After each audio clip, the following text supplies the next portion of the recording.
தாய் தமிழ் உறவுகளுக்கு வணக்கம். பேராவூரணி தொகுதி திமுக எம்எல்ஏ தமிழக வெற்றி கழகத்துக்கு ஓட்டம் என்ற தலைப்பில் இந்த காணொளியை காண்கிறோம். பேராவூரணி தொகுதி திமுக எம்எல்ஏ தமிழக வெற்றி கழகத்துக்கு ஓட்டம். பேராவூரணி தொகுதி திமுக எம்எல்ஏ அசோக். இவர் பேராவூரணி சேர்மனாக இருந்தவர். பேராவூரணி பேரூராட்சி சேர்மனாக இருந்தவர். திமுகவின் ஒரு மூத்த தலைவராவார்.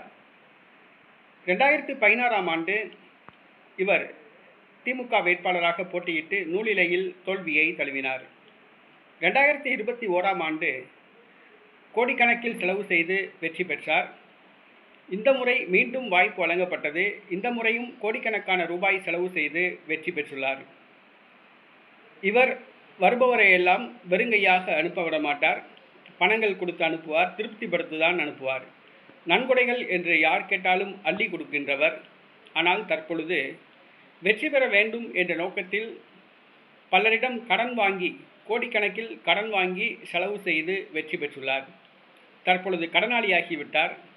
சொத்துக்களை எல்லாம் விற்க வேண்டிய சூழ்நிலை ஏற்பட்டுள்ளது. அவரது கடன் பிரச்சனையை தீர்ப்பதற்காக உதயநிதியிடம் கொண்டு போய் இந்த பிரச்சனை கூறப்பட்டது.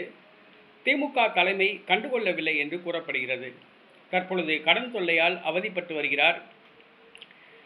தமிழக வெற்றி கழகத்தை சார்ந்த அரசு கொறடா அவர் சபரீசன் அவர்கள் பேராவூரணி சொந்த ஊராய் பூர்வீகமாக கொண்டவர். ஒரு நிகழ்ச்சியில் கலந்து கொள்ள பேராவூரணி வந்தபோது சபரீசனும் அசோக்கும் பேச்சுவார்த்தை நடத்தியதாக கூறப்படுகிறது. தமிழக வெற்றி கழகத்தின் கவனத்திற்கு இந்த செய்தி கொண்டு போகப்பட்டதாக கூறப்படுகிறது.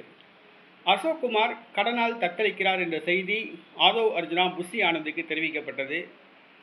அசோக் அவருடைய கடன் பிரச்சனையை தீர்ப்பதாக தமிழக வெற்றி கழகம் வாக்குறுதி அளித்துள்ளது. ஆக அசோக்குமாரை ராஜினாமா செய்யுமாறும் தமிழக வெற்றி கழகத்தில் வந்து இணையுமாறும் ஆதவ் அர்ஜுனா புஷி ஆனந்த் பேச்சுவார்த்தை நடத்தி வருகின்றனர். அவர் தமிழக வெற்றி கழகத்தில் இணையப் போவதாக செய்திகள் கூறுகின்றன. ஆனால் தன்னை வளர்த்தது திமுக. ஆக திமுகவை விட்டு அசோக்குமார் செல்ல மாட்டார் என்று ஒரு தரப்பினர் கூறுகின்றனர். இந்த தகவல் திமுக தலைமைக்கு தெரிவிக்கப்பட்டுள்ளது.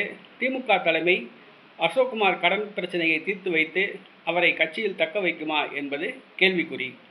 ஆனால் தமிழக வெற்றி கழகம் தொடர்ந்து பேச்சுவார்த்தை நடத்தி வருகிறது.